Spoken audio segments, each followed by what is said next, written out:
Hi everybody. I've got a 2010 Toyota Highlander that has a serious rattle in the steering column. It's not caused by anything rubbing, at least inside the steering column. It's not caused by the wheels being out of balance or out of alignment. They're brand new tires that were just balanced and just put on. And I've had it for some time through 2 or 3 sets of tires. Couldn't figure out what it was. Some people have said there's a clanking noise in their steering wheel when they turn the wheel. On these cars, some people it's the intermediate steering rod. Supposedly it's $1,000 to $1,500 fix through Toyota. There was somebody that put an internet video up or a YouTube video up about how to get rid of the clank. Mine's a rattle, and the fix worked for me. Essentially, it's the same thing.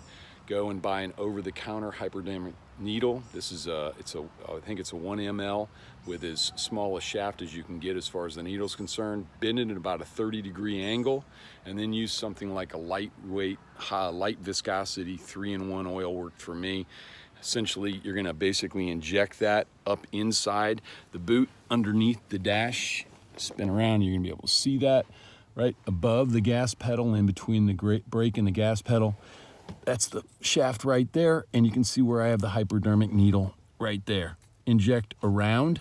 I put in 3 full syringes essentially of oil. Some people say you only need 1 syringe broken into 3 different parts. This got rid of about 90% of the noise or the rattle that I was seeing or feeling or hearing in my steering column. I hope it works for you. Good luck.